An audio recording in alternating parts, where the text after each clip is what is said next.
Good morning and welcome to this International Trade Institute webinar, the latest in a series about major issues in trade surrounding your businesses, but also surrounding us all as citizens. My name is Bill Emmott. I'm a journalist and commentator now living in Ireland, but most particularly I'm chairman of the International Trade Institute, which I'm delighted to be. Our job today is to discuss the major trade policy issues being developed in the big trading partners of the world, the European Union, Japan, and the United States, where they're evolving in the context of the turbulent world we are inhabiting, and very particularly how they are likely to develop and impact your businesses and the way in which you will need to think about trade going forward.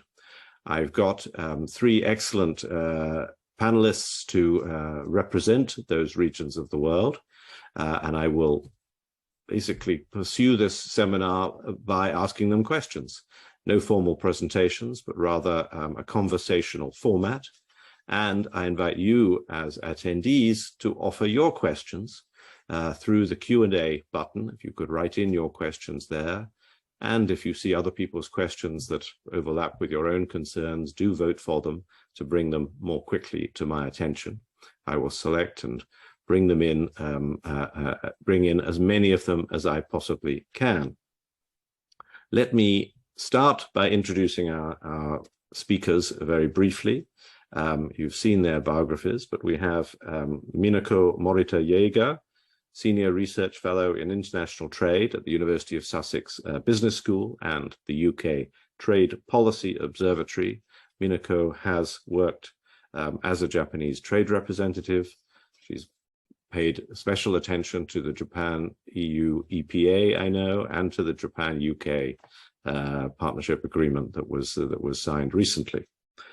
We have in Washington, D.C., Ed Brzytwa, who is Vice President for International Trade at the U.S. Consumer Technology Association. During the Obama administration, 2009 to 2015, he worked at the Office of the U.S. Trade Representative in Washington, D.C. And last but far from least, we have our, in a way, local expert, David O'Sullivan, Director General of the International Institute for European Affairs in Dublin, formerly Director General for Trade at the European Commission, then Secretary General of the European Commission, and also a former European Union ambassador to the United States. So I'm going to start by asking David, given that we are in the midst of a war that is also causing an energy crisis, what impact, in your perception, is that war in Ukraine, and particularly the energy crisis and the policy response that are evolving for the energy crisis having on trade governance, and particularly trade policy thinking in the European Union?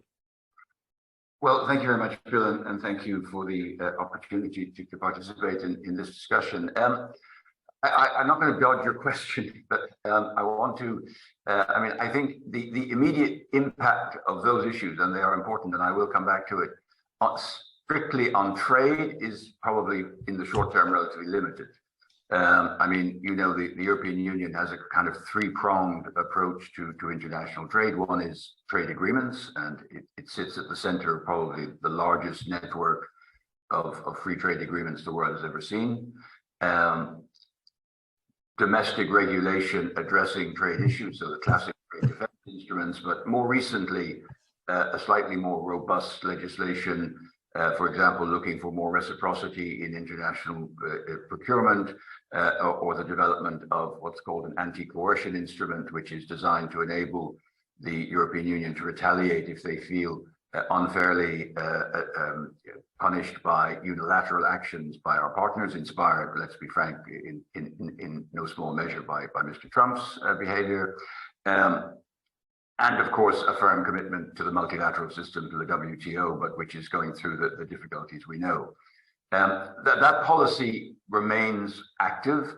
Of course, we have, like everyone after the pandemic, questioned excessive reliance on a single source, vulnerable supply chains, whether that's for, things like personal protective equipment or for more strategic raw materials, rare earths, or chips, batteries, and so forth. So there has been a new debate about strategic autonomy, about developing new domestic capabilities in these areas. So there's a lot of money. You could ask whether it's enough going into trying to encourage domestic production in Europe of chips, of a big investment in electric batteries. So those elements are there, as indeed in the United States, you have the Inflation Reduction Act, and indeed some tensions over the domestic subsidies for electric vehicles, which are contained in that, which a number of America's partners aren't very happy with. Now, when you then have the war in Ukraine, which of course is the topic at the moment in Europe, because we are most directly affected by it, and the full range of sanctions, has caused a rupture in trade and economic activity with Russia, which is not, huge, but it is substantially greater in Europe than it is the United States. The Europeans trade about 15 times more with Russia than does the US. So the sanctions have taken a heavy toll on European businesses, and of course, particularly in the area of energy. I mean, this is the real crunch point, as you said. The price of energy has soared. The price of energy in Europe now is running at multiples of 4 or 5 times that which it's running in America. And while this is the result of politics, I know that many European companies are very worried at what they see as a loss of competitive advantage compared to the US, given that US companies have access to much cheaper energy. I don't know how that will play out in the medium term. I mean, in the short term, people are determined to maintain the sanctions, and we're having to make a very radical adjustment to our energy sourcing and to the huge cost of living issues which this poses for our citizens, because the price of the cost of living is skyrocketing in all our countries. And will this have what will be the impact on trade? Honestly, I'm not sure that's where it's going to have the biggest impact. I think the impact will lie elsewhere in politics, in probably in the transition to the Green Deal and the transition to renewables. I mean, hopefully this is going to accelerate and give a huge boost to the move to net zero. But in the short term, unfortunately, it may even increase dependence on carbon fuels. Some people are going back to coal. Some people are going, continuing to look for new sources of oil. So the very short-term consequence is probably greater dependence on carbon. Hopefully, in the medium term, an accelerated shift towards 100% renewables. Thank you, David. Now I'll come back, and I think that in terms of the sort of policy issues that arise from that, issues about dealing with carbon adjustment, border mechanisms, and dealing with like the embedded nature of climate issues in trade as the Green Deal goes forward, but as the energy crisis progresses, is something that we'll come back to and I'll ask you about later. But let me switch to Japan, Minako, where also strategic autonomy, economic security has been a major theme of legislation and policy planning over the last 12 months, prompted not only by the war in Ukraine, but also by other things, raising concerns among trade partners that this might become a protectionist set of measures, and how on earth will it be coordinated with other trade partners and with the trade agreements that Japan is entering in and initiating, like the CPTPP. How do you see that debate and Japan's role in it, Minako? Thank you very much, Bill. And first of all, I'd like to thank you for the organizer, the International Trade Institute, for inviting me. It's my great pleasure to work with speak with the distinguished world panelists. This is really interesting and a very good question. So the economic security nexus trade policy is really becoming the key issues. And this is really from as a researcher, this is an emerging area of research. I must say. So that you just always, you are very good at giving me a hard task. But let me explain how I see what is going on in Japan now first. So I see that the Prime Minister Kishida considers economic security as one of high priority issues. And the Kishida administration created a new post, for example, called the Minister of Economic Security in his cabinet. And the Economic Security Promotion Bill was enacted in this May. So China-US tech rivalry made Japan reassess its economic security. And China's expansionism in the South China Sea and the Taiwan issue, and specifically the latest Russia's war in Ukraine, promoted Japan from the passive economic security to shifting to active economic security policy. In other words, the sort of the strategical economic security policy. But the definition of economic security and the policy approach taken, among the several countries vary. So even among like-minded countries such as Japan, the US, and Australia, so that is different. So Japan has launched strategic economic securities policy, but we still do not know what this kind of policy framework would be. Japan has just launched that active strategic policy in terms of economic security. So, but as far as I understand, in the case of Japan, the basic idea is that promoting strategic self-resilience, reducing supply chain independence from China or non-democratic countries, and promote supply chain diversification or increasing self-reliance. And then that's one thing. And the other thing, increase Japan's strategic competitiveness in the key tech sectors so that Japan does not have to rely on technology from non-like-minded countries. So that's key issues. Then in relation to the trade policy, before that, so one of the basic concerns of this movement is politicization of our supply chain. And also the government intervention may risk increasing business costs and then consequently damage Japanese firms' global competitiveness. That's its big business concerns of Japanese business concerns. And as for the likely consequences for trade policy, I think there are two major consequences. And first, it's a strategic economic security policy could damage the, as you said, free trade system. So the economic security could be easily used as a disguised protectionism, like the Trump administration did. Under the WTO, economic security is inconsistent with the non-discriminatory principle. Also, got Article 21, that is security exemption, exists, that scope is narrowly defined. So strategic economic security would be difficult to satisfy the condition for the security exemption clause in this regard. The second issue, Japan has established its presence as a strong promoter of rules-based free trade system, mainly through the WTO. Also, the latest action, the strong demonstration is the CPTPP. After the US left from the TPP, Japan demonstrated its strong leadership to commit to rule-based international trading system and to revive TPP as CPTPP together with alliances. So if Japan also, possibly is like-minded countries, derogate from this position, that would endanger the multilateral trading system. And implication to the CPTPP, I think there are two potential implications. One implication might be China's accession. So we do not know how, nobody knows how China is serious about acceding to the CPTPP.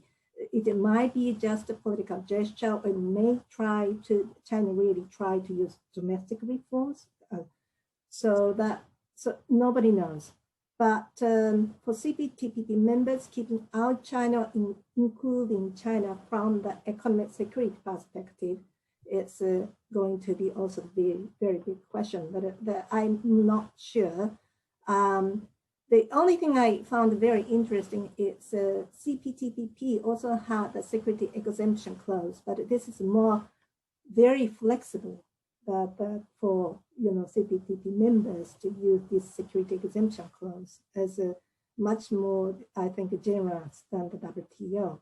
So how to interpret this provision among the CPTP members to justify the conduct of this, active economic security action will be kind of the interesting area in the future.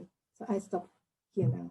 Thank you, Minako. And I think we've all seen that Japan has become a very important promoter of rules-based trade and of institutions and bilateral agreements in recent years, to some degree filling the gap in particularly Asia, in the Indo-Pacific, as we now call it, left by the United States. And I moved, therefore, to Ed Brzytwa in Washington.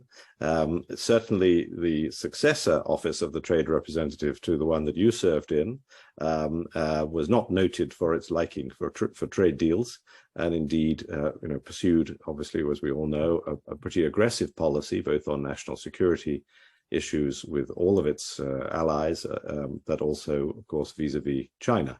The Biden administration has essentially left that unchanged, apart from phasing out the national security element of it on steel and aluminium, has continued it, and the office of the U.S. Trade Representative seems to have become more of a diplomatic office than a negotiating office, I would suggest. Do you see that evolving and changing now? What sort of role will the U.S. play following the war, following the midterm elections in November? Can we see the U.S. come back to trade? I hope so, Bill. But first, before I give you some remarks here, I'd just like to thank the International Trade Institute for this opportunity to appear with Minako and Ambassador O'Sullivan. It's a great honor, and I'm happy to contribute. I think it is actually very fair and consistent for an outside observer to say, wow, this trade policy under the Biden administration looks very similar to the Trump administration. There's a term I've heard that the past administration had a protectionist trade policy, and the Biden administration has a policy of polite protectionism. It's not as nasty and brute. But I don't think that's entirely fair, because the Biden administration just has a very different approach to trade compared to the Trump administration. There's tariffs still, and I think we all know that. There's still the China Section 301 tariffs. My member companies at the Consumer Technology Association are still paying tariffs. We've paid through December of last year $32 billion in total in China Section 301 tariffs, which is devastating for a small business in the tech area. But the distinctions that I'm going to outline are really important. In my view, and I'm saying this as an analyst and a former trade policy, trade negotiator person in the past administration, I think the Biden administration is pursuing a values-based trade policy. They are really focused on the U.S. worker. They're focused on environment issues and sustainability. They've increasingly talked about forced labor issues around the world. As a matter of fact, Ambassador Tai has said she wants to create a focused trade policy to address forced labor. And this is not just in China, in Xinjiang, by the way. So it's trying to convince its trading partners to share some of these same objectives. So they're turning the logic of trade inside out. So in the past, I think the administrations would focus on trade for its own sake. Let's liberalize trade, and it's going to yield all these benefits to the economy, to workers, maybe even to the environment. And now trade is sort of a second order of importance issue, but it's a tool to address these other bigger objectives. I do think the Biden administration is working more closely with allies and trying to do more things in concert with allies compared to the Trump administration, whether it's bilaterally, regionally, at the WTO, I mean, there was a successful ministerial conference in June. I don't think you would ever have saw that under the Trump administration. So unilateral action, it's one path, but it's one of many tools in the toolbox. And I think there are other tools that Biden administration and the US Congress are considering, like, for example, screenings of outbound investments to foreign adversaries. That would be entirely new. Updated inbound investment screening. So there's some revisions to CFIUS, the Committee on Foreign Investment in the United States, that just appeared last week that we have to understand. And those are very important revisions. There's proposed revisions to US trade defense instruments. So anti-dumping and countervailing duties to address circumvention. So when factories in China move to other countries, the Biden administration wants to address unfair trade in those contexts. And I think the biggest change is the increase in export controls. And that has a lot to do with the war, but you could see a pattern of what the Biden administration is doing with respect to Russia could be applied in the China context in the future.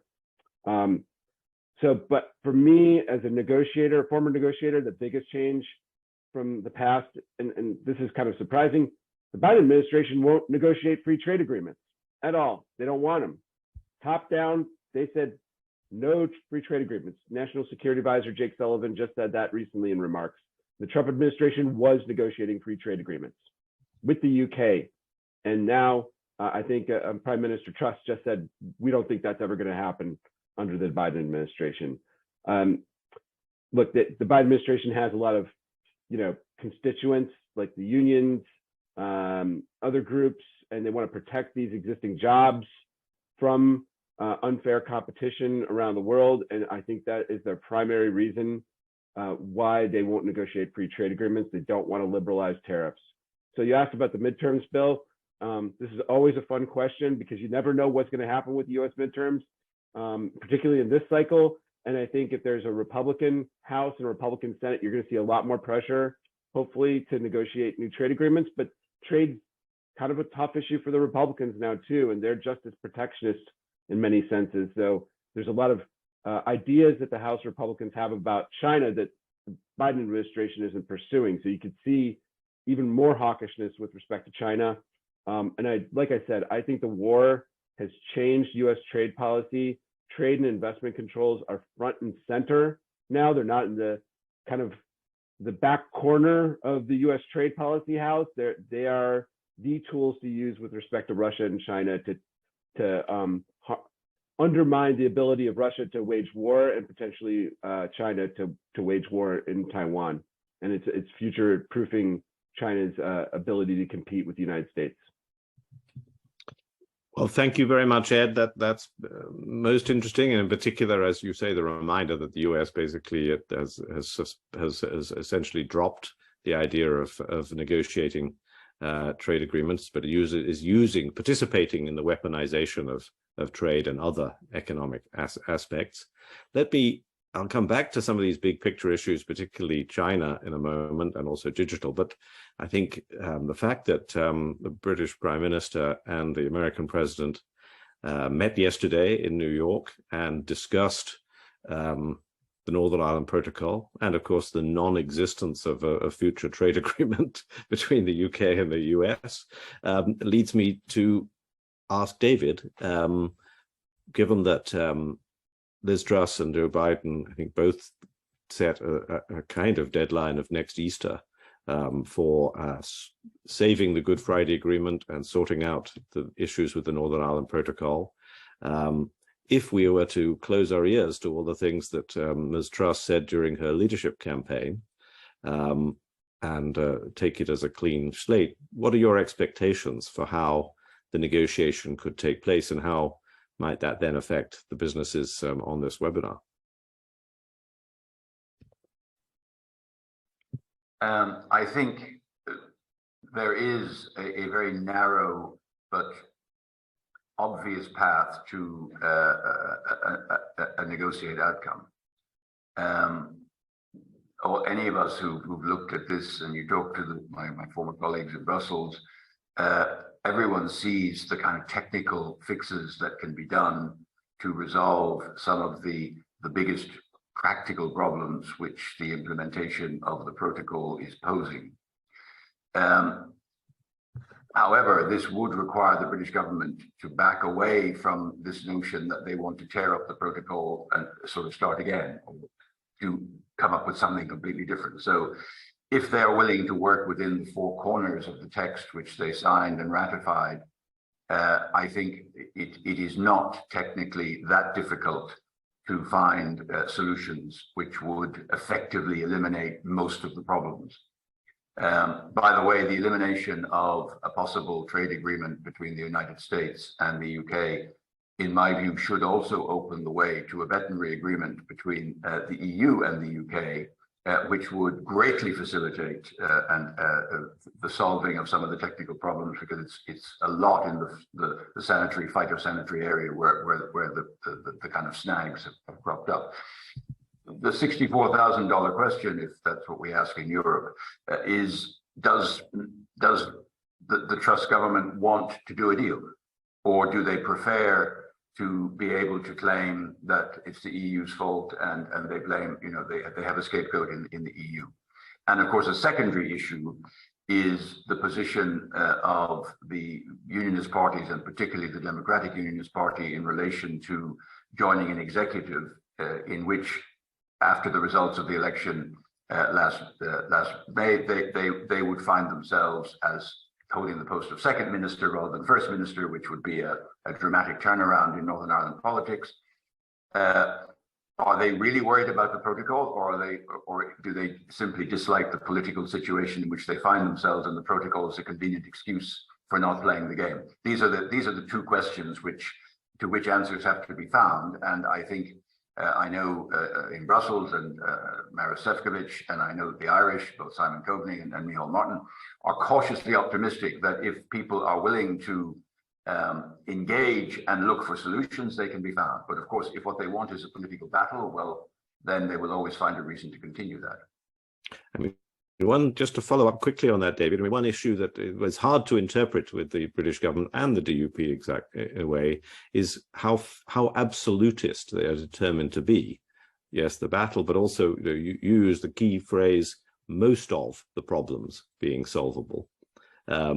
And the absolutist position has essentially said all of need to be solved, or else it's not worth doing. And whereas there's a sort of, we can't have any checks. Do you think, what's your interpretation there? Do you think that they are absolutist, or rather that solving 90% would be enough?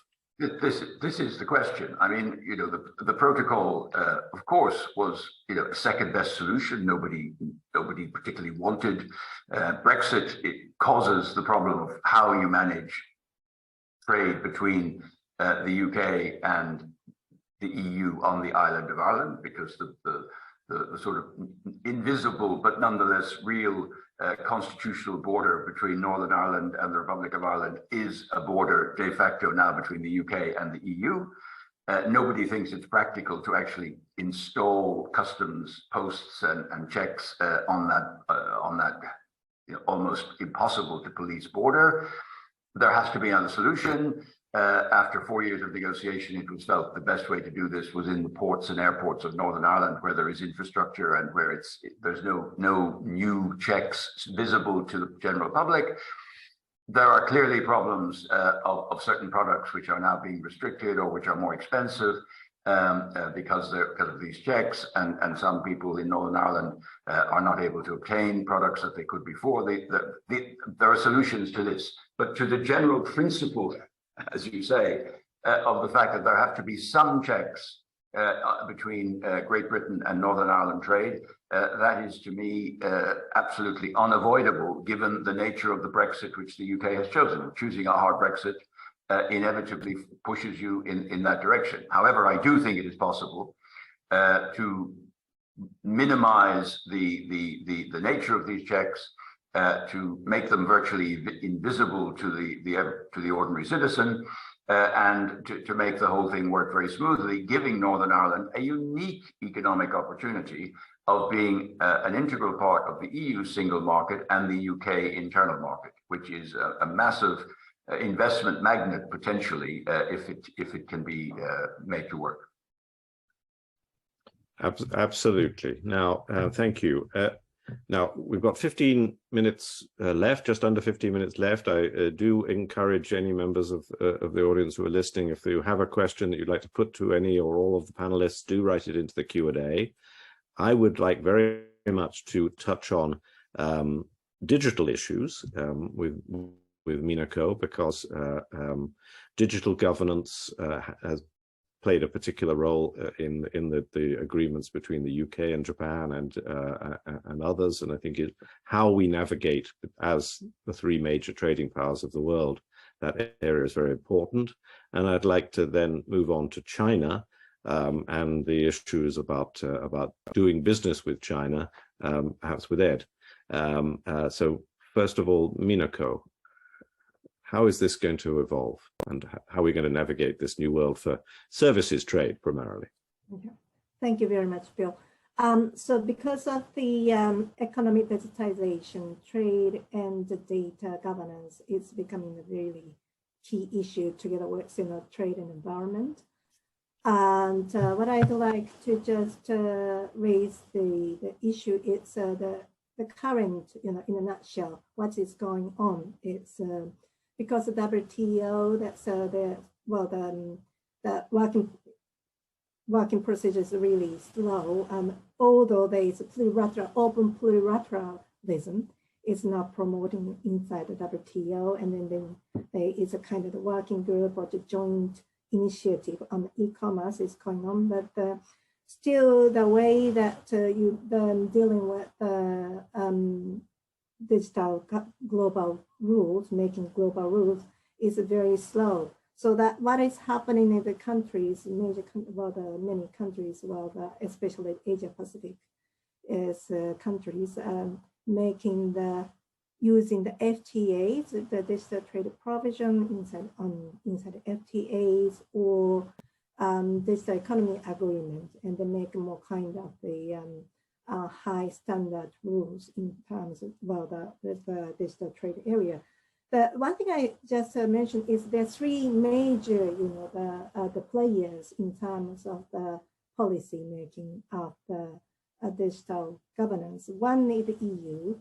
The EU is more, the different of the more sort of the public policy objective, or more the EU's approach is from the EU's constitution, and it's due consideration for the human rights.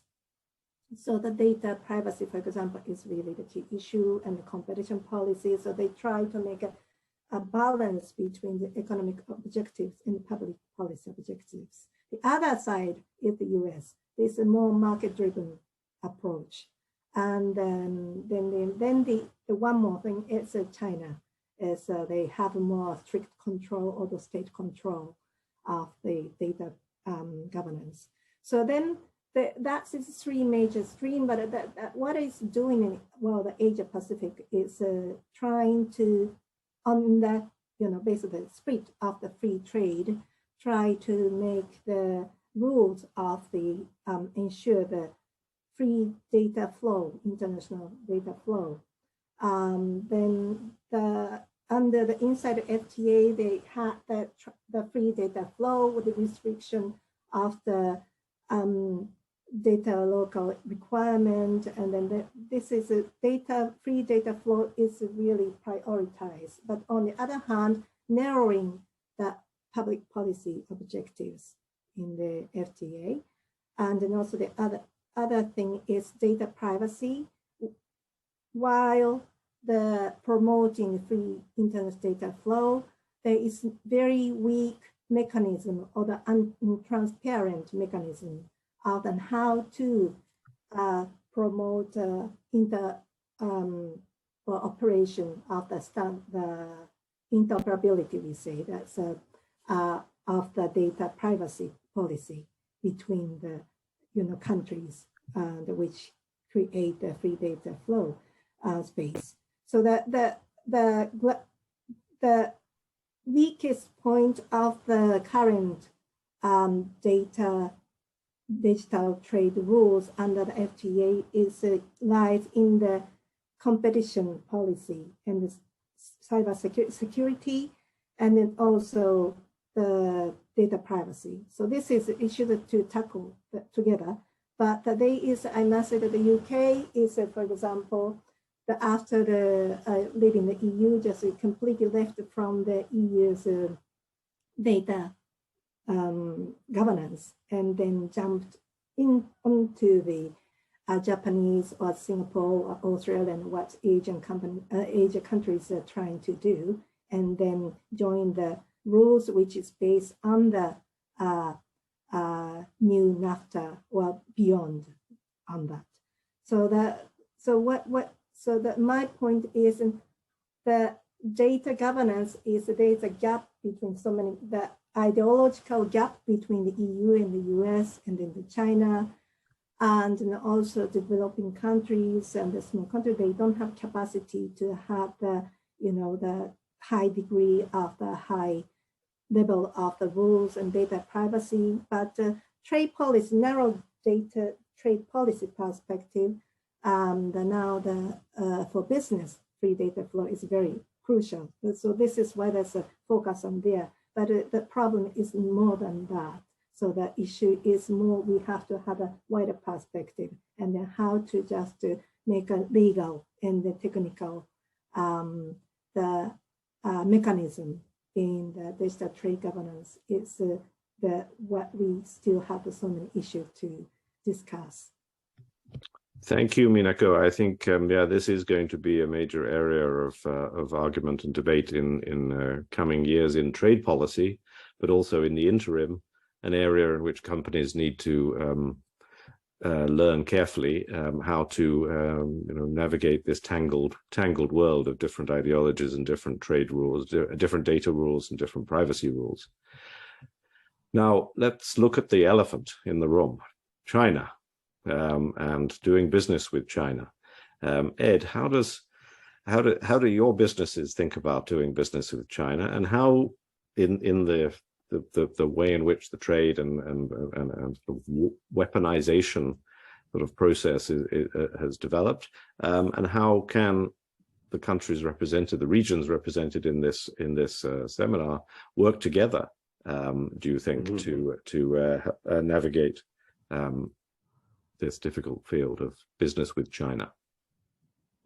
So the China situation is not necessarily improving right now. I think businesses, especially U.S. businesses, for over 4 years now, we've had to grapple with so much tariffs. The tariffs on imports from China still impact $370 billion in imports. I mean, it's a huge number. And our industry, consumer tech industry, is, I think, uniquely impacted by these tariffs, and a lot of them are on inputs. And so the Biden administration hasn't shown any indication that they are going to change those tariffs, revoke them. As a matter of fact, they may institute another investigation on China's state-led capitalism practices in the future.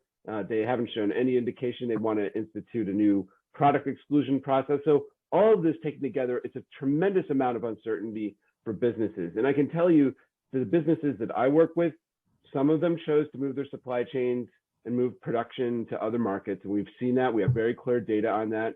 Taiwan and Vietnam are two markets that have really benefited from the trade war. Other businesses said, we're going to stay in China because we know our suppliers. It's a more certain situation for us. The tariffs stink. We'll pay them.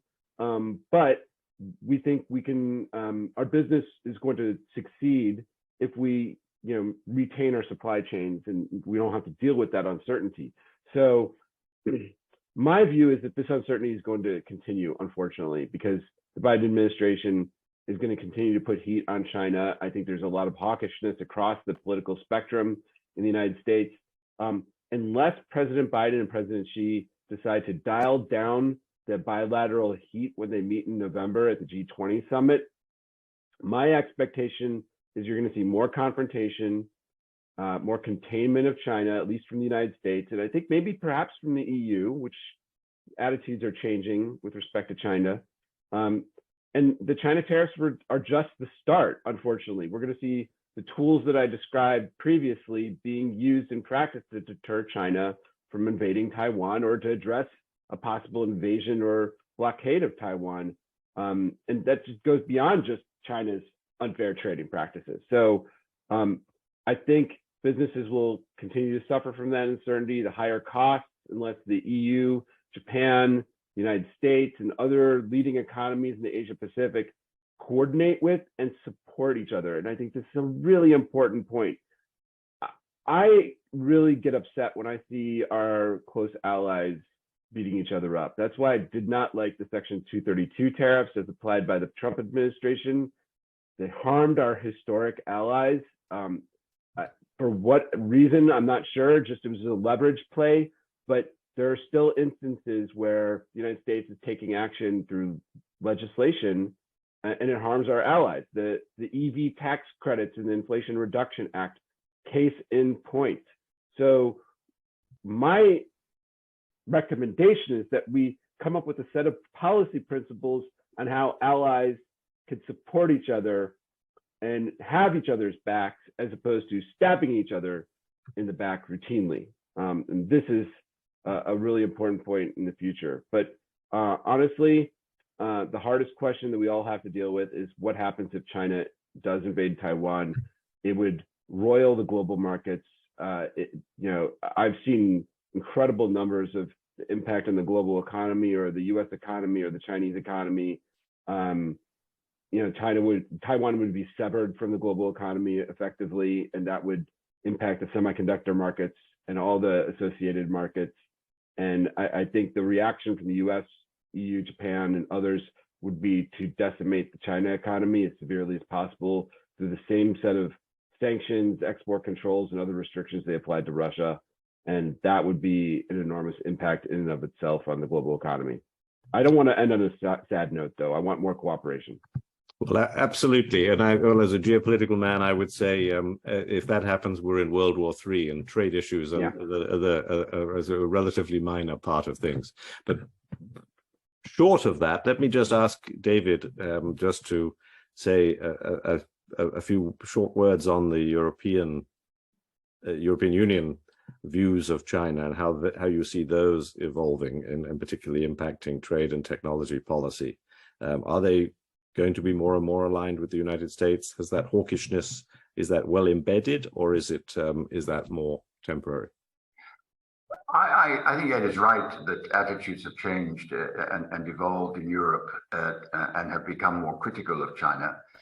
I still think that the Europeans take a slightly different view of China than the Americans. We do not see it as quite the existential threat. And I think there are many in Europe who are wary of an excessive decoupling with China and seeing that as dangerous. Also because, frankly, look at, Ed referred to what we've been able to do in terms of damaging the Russian economy. With relatively small consequences for our own economy. Now, that's less true in Europe than it is in the US, to be frank, because Europeans are suffering because of the sanctions, but I think it's manageable. If we attempted the same exercise with China, we would also suffer massive damage ourselves. So I think the whole strategy has to be to make sure that we never get into a situation where there is a likelihood that China is going to invade. And part of that, it seems to me, is finding some way of dealing with China, which is not just confrontation, which is not just saying we won't do this with you, we won't do that with you. We have to try and find a way of being able to push back on the things we deeply disagree with China about, but at the same time offering them a prospect that they can be part of the global community and they will be taken seriously as an international player. We can't deal with China with climate change without them. Even look at the Iran situation, where China has been an indispensable part of the P6. So I just think that is perhaps a difference, a nuance of approach, or it's more than a nuance of approach between the Europeans and the Americans. And I think the Biden administration has done a remarkable job on Russia. because they've listened to the Europeans and other allies, and they've been willing to take those views into account. They need to do that also on China, and not just come to us and say, hey, we're going for a confrontation with China, and this is what we need you to do. And they need to listen to people who think there might be a softer way of pursuing the same policy objectives rather than outright confrontation. Very well said. Thank you. So I'm going to regrettably bring the discussion to a close, but that's been a very rich and exciting discussion on a whole range of subjects. And I thank warmly Minako, David, and Ed for your contributions and for the thoughts that you've lobbed in. I'm just going to ask Michael Boyd, the real leader of the International Trade Institute, just to say a few concluding words. Thank you very much, Bill, and thank you very much to our distinguished panelists for being with us today. Sobering discussion. These are large and complex and interrelated issues, and you have elucidated them very clearly to us, and they'll all have profound impacts on our business decisions in the next number of years. Bill, a special thanks to you for your excellent chairmanship, as usual. And may I just say a quick word about our institute, set up just over a year ago to provide education in matters of international trade through events like these, but also through our professional diplomas in subjects such as international trade compliance. We've just begun our 5th such event. We've had a big increase in our numbers. We're delighted to have over 20 people attending, some of whom are also at today's event. And in the next few months, we will launch our 2nd diploma, which will cover subjects like the ones we've discussed today: international trade policy, trade negotiations, and so on. Also, very wide subjects. We're putting together a very distinguished group of educators for that, and we will announce news on that later on this year to all of you and to others who follow our adventures. So say goodbye to you all with great gratitude, and we thank very much those who've attended and taken interest in our webinar series. Thank you, Michael, and I wish everyone a good rest of the day, and thank you and wish you a good whole of the day, Ed, in Washington. Thanks very much to all. Great conversation. Thank you. Bye. Thank you, everyone. Thank you. Bye. Bye-bye. With great gratitude, and we thank very much those who've attended and taken interest in our webinar series.